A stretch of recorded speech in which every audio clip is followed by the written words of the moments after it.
Bismillahirrahmanirrahim. Okay, beta ji, last lesson में we discussed and derived a formula of Hall's voltage. We were discussing actually the Hall's probe. It is said to be the calibrated Hall's probe. So it is an appliance which can find the value of B magnetic field strength. B is magnetic field strength and is also called as magnetic flux density. So our aim actually is to find the value or strength of magnetic field. How are we going to do that? We have actually derived the formula of the Hall's voltage, and but we actually want to find the value of magnetic field strength. So how is it going to be possible? So how do we do that? Beta, if we consider this formula, what will be the direct proportion? What will be the proportion between the Hall's voltage and magnetic field strength? If we keep all other quantities to be constant.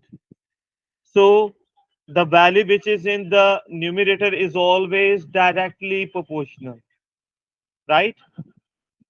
So beta, Hall's voltage is directly proportional to magnetic field. Achha, what do you mean by direct proportion? Direct proportion means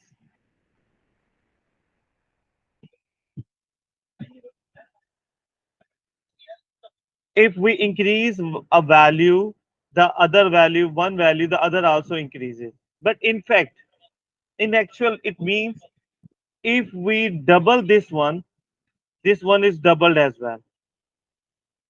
If we divide this by 2, this will be divided by 2 equally change. If this one is 0, the other is also 0. So means that many times one value changes, the equal time change will be under, right? एक अगर 3 time होगी दूसरी भी 3 time, 0 होगी दूसरी भी 0 होगी. So now we actually use a voltmeter here. So what do? We are going to convert that voltmeter which was measuring voltage now will be measuring the magnetic field strength. We will calibrate the voltmeter. What do you mean by calibrating? Calibrating means numbering, grading. Like अगर आपके पास एक scale है बेटा, आप उसके ऊपर numbering नहीं लिखी हुई, आप उसके साथ स्ट्रेट लाइन तो ड्रॉ कर सकते हो, लेकिन अगर उसमें नंबरिंग नहीं है तो आप कोई लेंथ मेजर नहीं कर सकते हो किसी लाइन की, एक स्पेसिफिक लेंथ की लाइन ड्रॉ नहीं कर सकते, राइट? तो numbering is the most important thing which is called calibration. ये जो नंबरिंग होती है, एक थर्मोमीटर के ऊपर अगर नंबरिंग नहीं लगी हुई तो that is not going to be that useful, right? Clear? तो बेटा जी, व्हाट हैपेंस, हमारे पास वोल्ट मीटर है और उस वोल्ट मीटर पे वोल्टेज की रीडिंग्स लगी हुई, जीरो एक तरफ नेगेटिव रीडिंग्स हैं, एक तरफ पॉजिटिव रीडिंग्स हैं. ये वोल्ट मीटर पे रीडिंग्स लगी हुई होती. अच्छा, अब हम क्या करते हैं कि हम ये वोल्ट मीटर की रीडिंग को इरेज कर देते हैं, हम इनको हाइड कर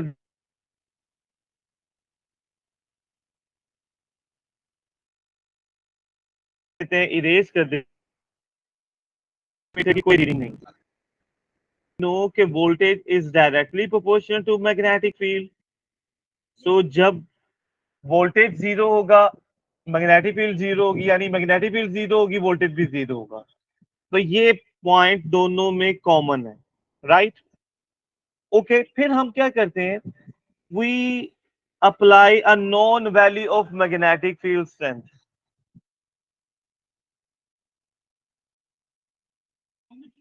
Magnetic field strength of a known value we apply. Suppose 0.6 Tesla, magnetic field की यूनिट टेस्ला होती है, ठीक? तो जब when we apply that value of B, तो as B and voltage are direct proportion, now voltage की हमारे पास एक रीडिंग आएगी, यानी volt meter will show some reading, suppose ये। अच्छा, जहां वो रुकेगा, जहां वो जो रीडिंग शो करेगा वोल्ट मीटर, हम वहां पर 0.6 लिख लेंगे। अच्छा, 0.6 हमने एज एग्जाम्पल ही लिए, फॉर एग्जाम्पल ही लिए, सपोज लिए। 0.4 भी, 5 भी हो सकते हैं। अच्छा, जहां जाके वो रुकेगा we will mark that position of 0.6।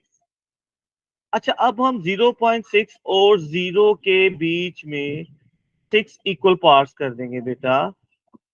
जब वो 6 इक्वल पार्ट्स करेंगे तो 0.6 और 0 में जो 6 पार्ट होंगे तो each part will be equal to 0.1। फिर अगला भी 0.1 के बाद 0.2, 0.3, 0.4, इस तरह हमारे पास पूरी एक स्केल आ जाएगी।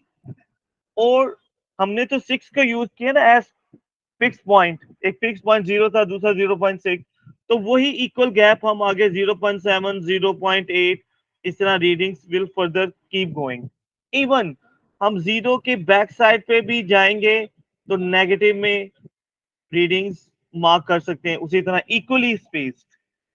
तो बेटा, this is how the volt metre which was previously showing the values of voltmeter now will be showing the amount or values of magnetic field strength Tesla। Magnetic field strength one भी बहुत ज्यादा, one Tesla भी बहुत strong होती है, usually zeros में you will see this.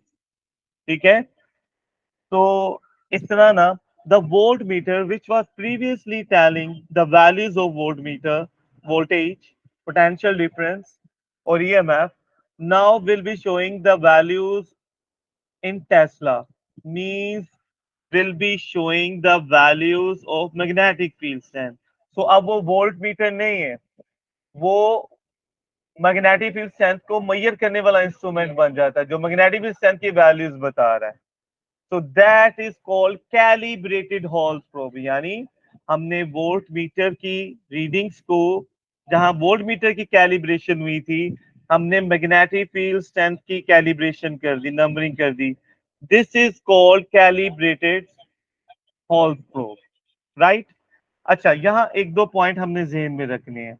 वो क्या है बेटा, जितना ना, अगर ये 0.6 इसकी जगह यहां आ गया होता बिल्कुल जीरो के करीब, तो उसके जो 6 इक्वल पार्ट्स करने होते वो कितने मुश्किल हो जाते।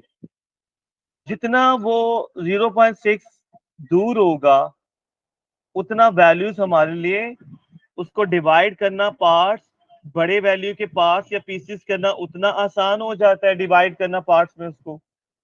सो हमने ये volt should be as large as possible होना चाहिए, वोल्ट जो होल्स वोल्टेजेस की value should be as maximum as possible.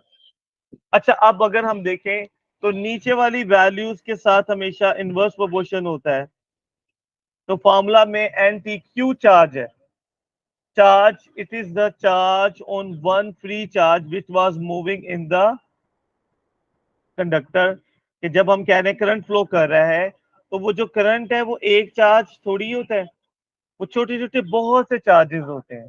तो बेटा, वो जो जितने छोटे छोटे फ्री चार्जेस मूव कर रहे हैं उन सब की अमाउंट को वी कॉल एज क्यू।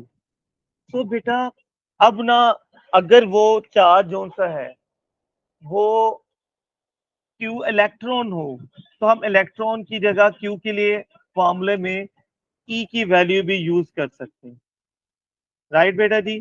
तो ये formula will change like this, कि अगर हम इन टर्म्स ऑफ इलेक्ट्रॉन कर रहे हैं डिस्कस ये फॉर्मूला, तो this formula will be change to be like Q की जगह ई आ जाएगा।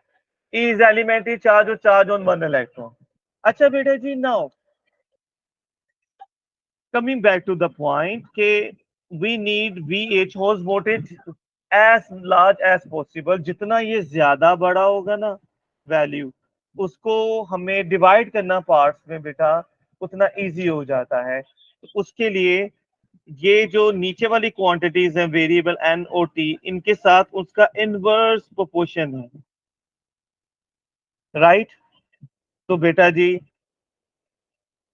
now we are going to discuss if we want VH to be maximum as possible, तो उसके लिए N और T को क्या होना चाहिए, as small as possible, क्योंकि इनके साथ जो हमारे पास रिलेशन बनता है, डायरेक्ट प्रोपोर्शन बनता है, वो कौन सा बनता है बेटा जी,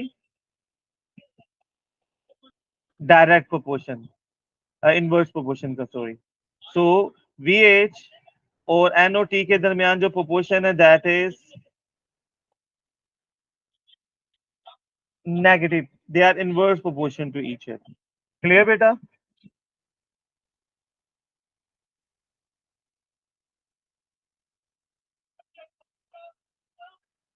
ओके, तो बेटा if we want VH to be larger, so the value of N should be small. And if the value of N will be larger due to inverse proportion, the value of voltage will be smaller. Now, ये N होता क्या है बेटा? N होता है number of free charges per unit volume of a material. Number of free charges और number of free electrons.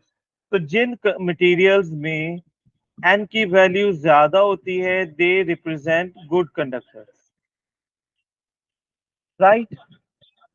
और जो हमें रिक्वायर्ड है वो N की वैल्यू कम है ताकि हाउस वोल्टेज ज्यादा हो। तो जिनमें N की वैल्यू कम होगी they will not be the good conductors.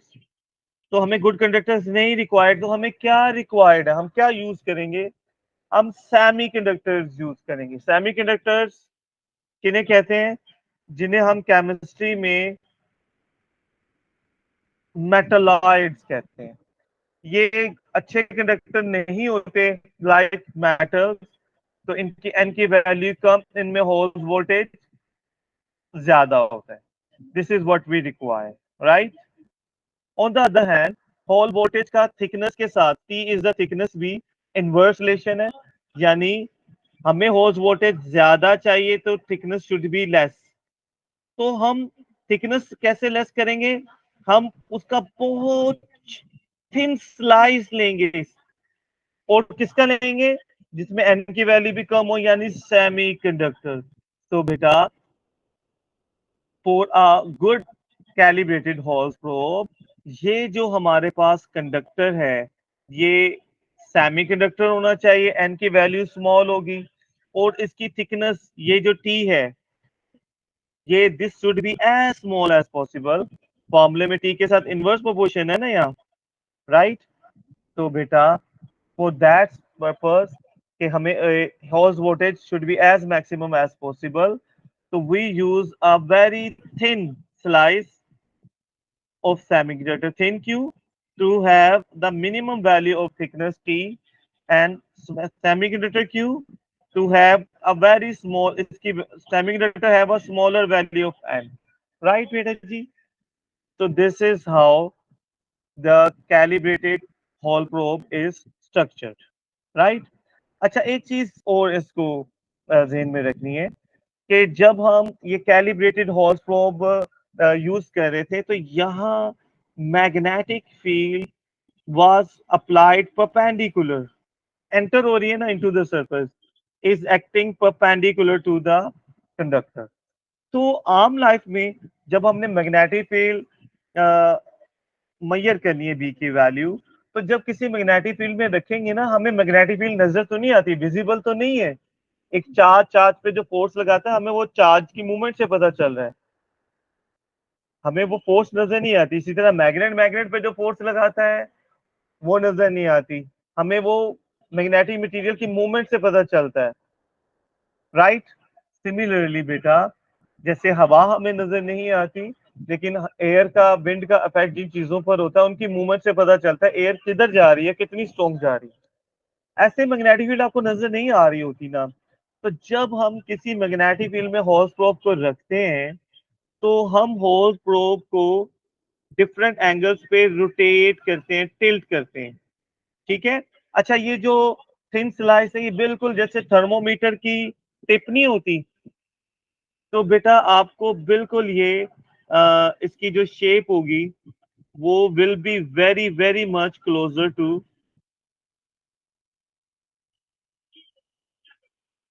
कि ये थर्मोमीटर लाइक दिस, और उसके आगे जो सा है वो उसका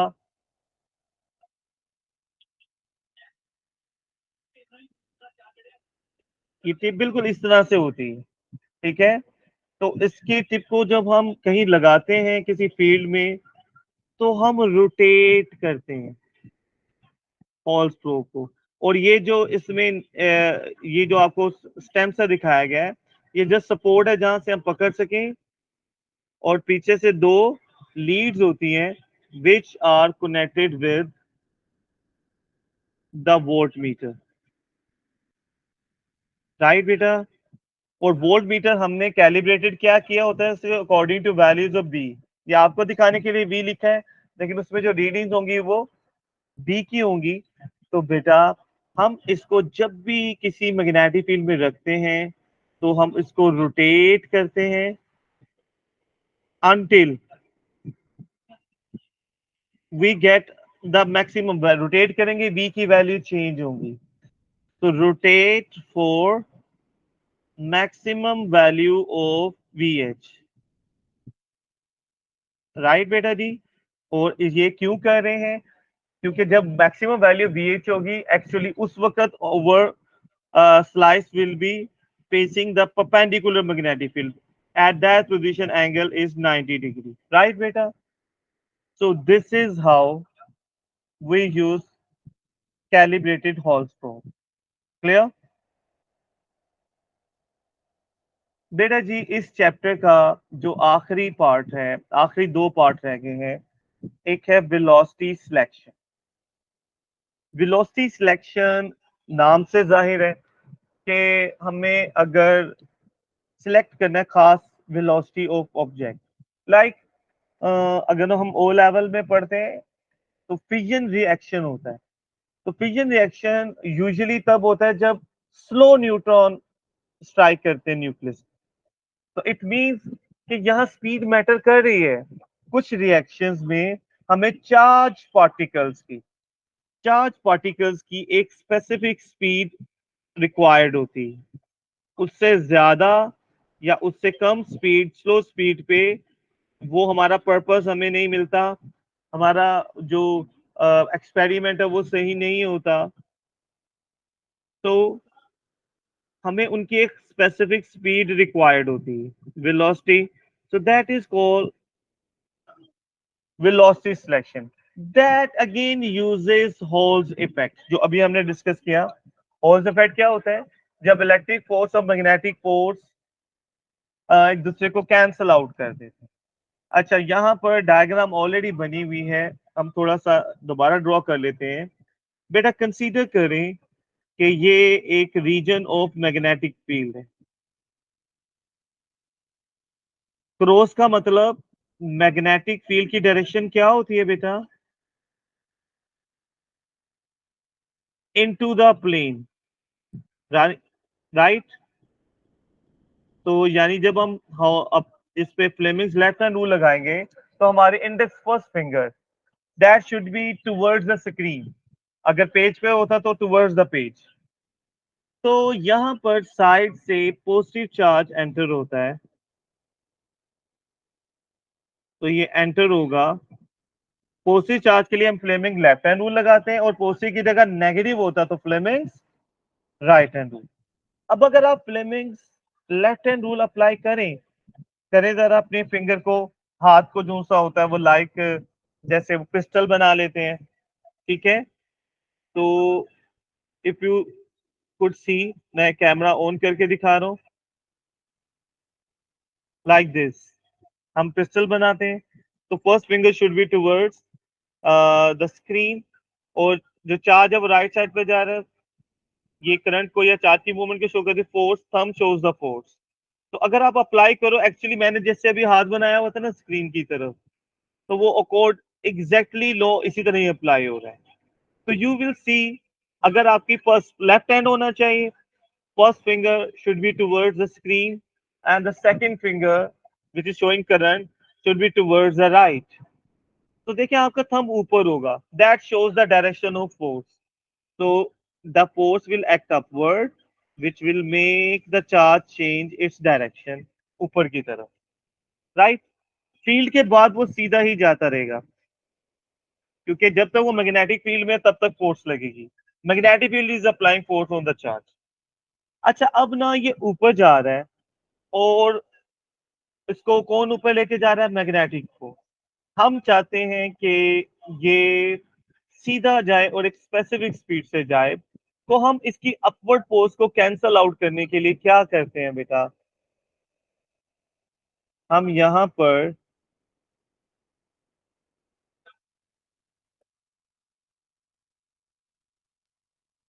हम एक पॉजिटिव प्लेट यहां पर रख देते हैं, पॉजिटिवली चार्ज। क्यों? पॉजिटिव चार्ज को पॉजिटिव चार्ज रिपेल करेगा, so this will apply a downward force। Charges ऊपर जा रहे हैं तो उन पर ये डाउनवर्ड फोर्स लगाएंगे, राइट।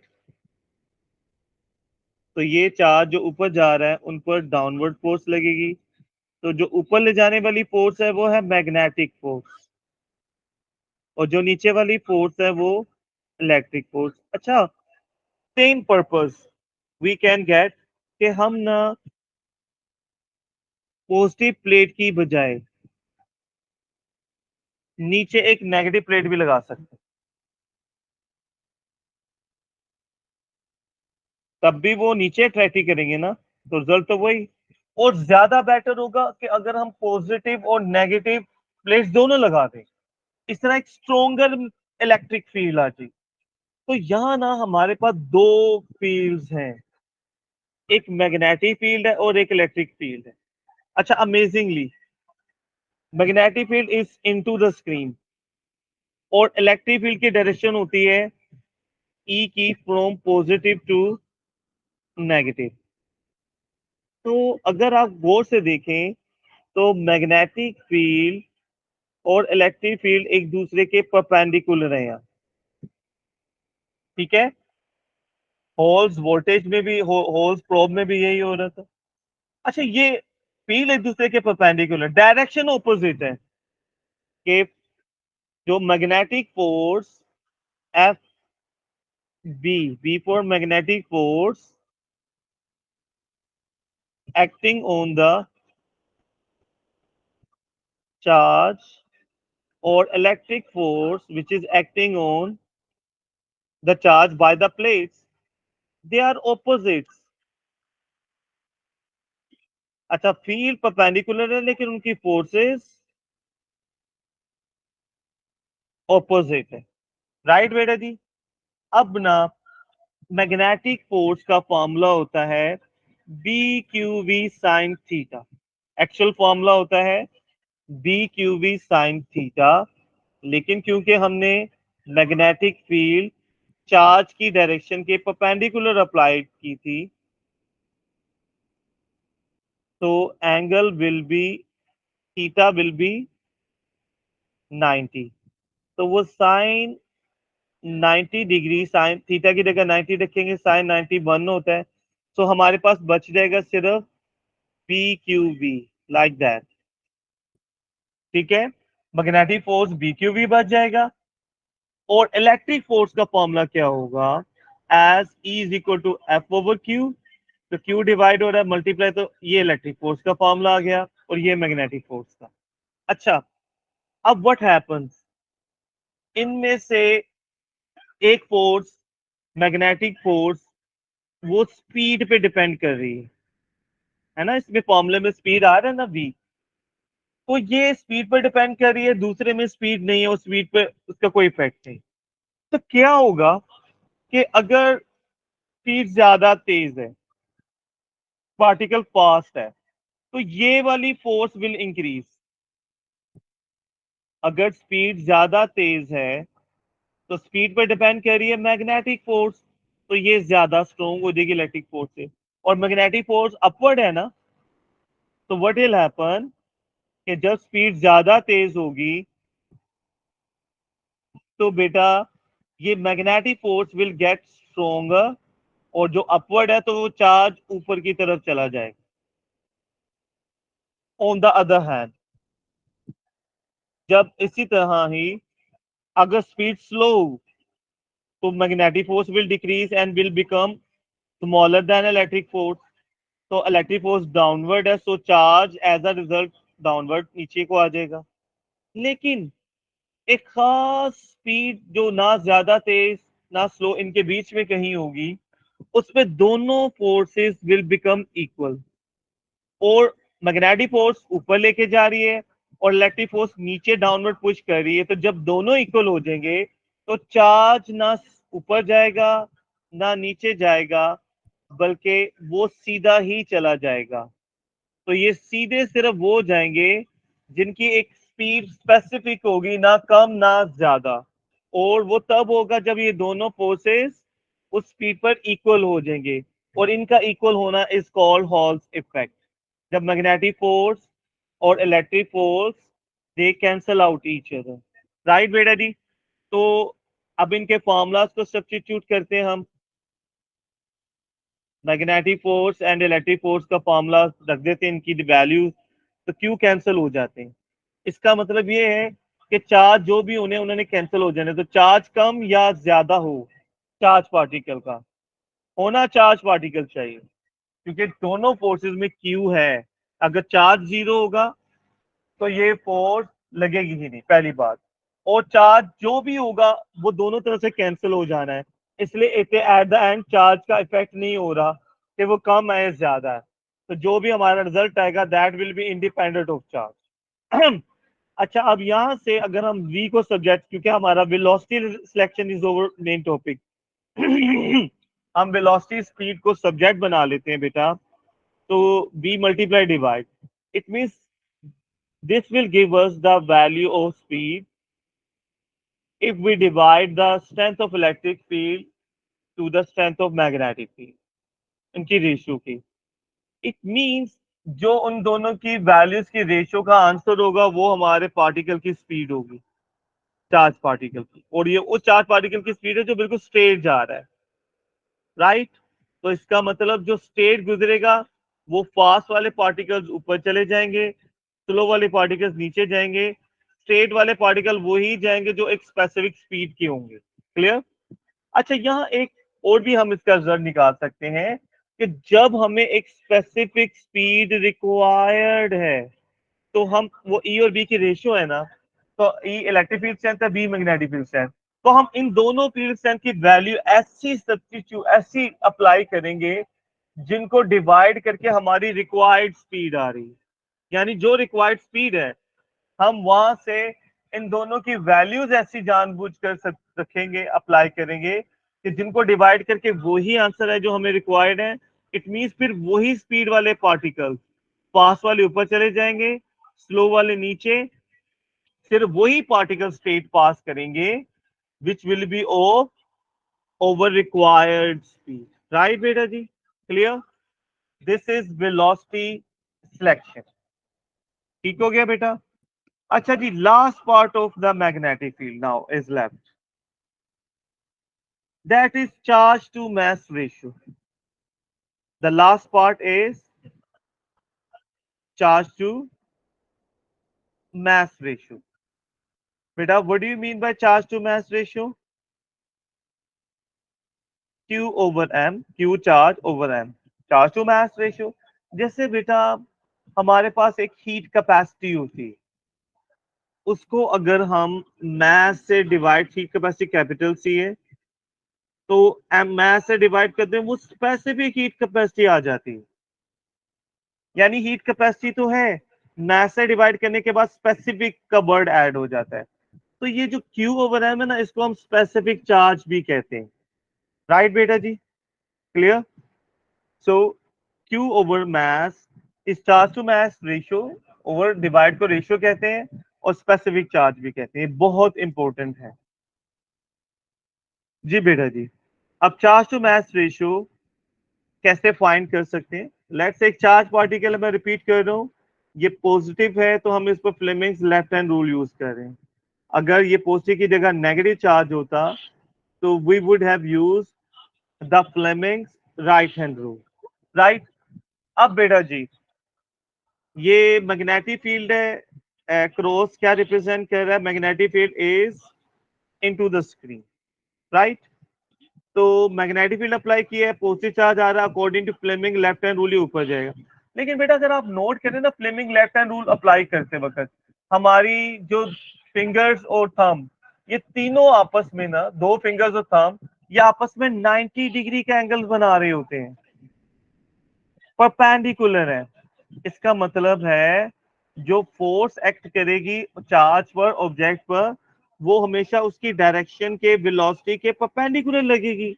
तो बेटा जो फोर्स किसी ऑब्जेक्ट की वेलोसिटी के परपेंडिकुलर हो, दैट इज सेंट्रीपिटल फोर्स। बेटा centripetal force and acceleration, centripetal acceleration, right. It means ये जो हमारी ग्रेविटेशनल मैग्नेटिक फोर्स लग रही है, that is acting like the centripetal force, right बेटा जी। So over magnetic force is acting like the centripetal force. Clear beta ji? Okay, now looking at this. Magnetic force, centripetal force of magnetic force, BQV sin theta. यहाँ sin theta क्यों नहीं लिख रहे? क्योंकि we have applied the magnetic field perpendicularly, sin 90 है वो 1 होता है, तो sin theta लिखने की जरूरत नहीं है, हमारे पास बच जाता है सिर्फ BQV। क्लियर बेटा जी? और सेंट्रीपिटल फोर्स का formula we are having mv square over are.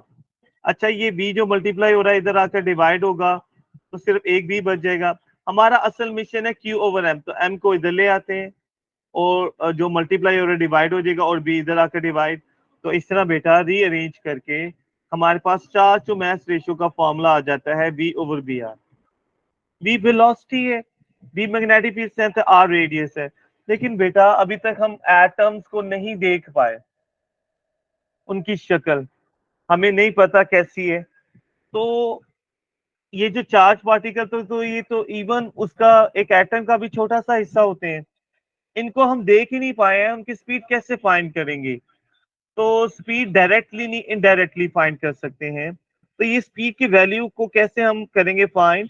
तो पहली बात है, कोई charge particle let's say positive है तो मूव क्यों करेगा? क्यों भाई? चार्ज पार्टिकल हमेशा मूव करेगा टुवर्ड्स द नेगेटिव चार्ज, यानी कहीं कोई सामने नेगेटिव टर्मिनल होना चाहिए जिसकी तरफ वो मूव करे, और it will come from a positive terminal. Charge particle आएगा कहां से बेटा? एक पॉजिटिव टर्मिनल से। तो उसके लिए हमारे पास एक पॉजिटिव और नेगेटिव टर्मिनल होना दोनों चाहिए। तो जब पॉजिटिव और नेगेटिव टर्मिनल में पॉजिटिव और नेगेटिव चार्ज कब आएगा बेटा? जब हम उनसे बैटरी के पॉजिटिव और नेगेटिव से कनेक्ट करेंगे। It mean it will be battery के पॉजिटिव और नेगेटिव टर्मिनल में अब potential difference is created. Potential difference होता है, और पोटेंशियल डिफरेंस V का फॉर्मूला जो ओ लेवल में और एएस में हमने सबसे पहले पढ़ते हैं वो ये होता है, work done per unit charge. और यहाँ वो जो वर्क है वो इस वर्क का मतलब होता है moving something. Here this work is done in use in moving the charge, and work done in moving something is kinetic energy. So हम इस वर्क की जगह kinetic energy half M B square रखेंगे। यहाँ ये याद रखना है, ये कैपिटल वी वोल्टेज है, स्मॉल वी स्पीड है, दोनों वी सेम नहीं है। अच्छा, यहाँ से हमें वी की वैल्यू सब्स्टिट्यूट करनी है ना, तो वी को हम ना सब्जेक्ट बनाते हैं, क्यू डिवाइड हो रहा है मल्टीप्लाई, और टू डिवाइड हो रहा है वो भी मल्टीप्लाई, एम मल्टीप्लाई हो रहा है वो डिवाइड हो जाएगा इधर आकर। तो बेटा हमारे पास वी स्क्वायर की ये वैल्यू आ जाती, क्योंकि वी का स्क्वायर ही था ना यहाँ पर। अच्छा, व्हाट डू वी डू? हम ना क्योंकि वी स्क्वायर की वैल्यू निकाली है तो हम इस इक्वेशन के स्क्वायर ले लेते हैं। इक्वेशन का मतलब है, इक्वालिटी का मतलब है सबके साथ सेम करें, तो हर वैल्यू का स्क्वायर, इसका भी, मैथ्स का भी, वी का भी, बी का भी, आर का भी, यानी हर वैल्यू का हमने स्क्वायर ले लिया। क्लियर? तो बेटा अब जब हम स्क्वायर ले लेते हैं तो अब ये वी स्क्वायर आ गया ना, तो ये वैल्यू अब हम यहाँ सब्स्टिट्यूट कर दी इसकी जगह। ठीक है। अच्छा, जब हमने वी स्क्वायर की वैल्यू ये सब्स्टिट्यूट किया इधर, तो अब आप देखेंगे कि हमारे पास स्पीड नहीं आई। Now you can see this. So बेटा what where we were actually, if we substitute the value of v square, this value, this on the for this v square as this, हम v square की जगह उसकी ये वाली value substitute कर देते हैं यहाँ। राइट। सो बेटा जी, ओके बेटा, नाउ वैल्यूज, बस ये हम जरा जल्दी से कर लें इसको। सो बेटा जी, जब हम वैल्यू सब्स्टिट्यूट कर लेते हैं इसकी, वी स्क्वायर की जगह ये वाली वैल्यू यहाँ इस वी स्क्वायर की जगह पुट करते हैं सब्स्टिट्यूट, तो ये q इस q स्क्वायर से कैंसल आउट होकर q बच जाएगा, m स्क्वायर से सिंप्लीफाई हो जाएगा, यानी we will be left with only this q over m। अब ये डिफरेंस आ जाएगा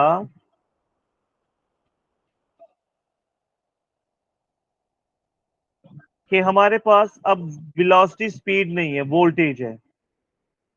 राइट। तो 2v over B square R square हमारे पास रह जाएगा। तो बेटा v वोल्टेज है जो हमने खुद अप्लाई किया, तो हम उसकी जगह उसकी वैल्यू सब्स्टिट्यूट कर देंगे v की जगह। और b मैग्नेटिक फील्ड स्ट्रेंथ है। b को मेजर करने के लिए हम हमारे पास हॉल वोल्टेज प्रोब भी है और करंट बैलेंस भी है। दो अप्लायंसेस हमने लास्ट लेसन में पढ़ी थी।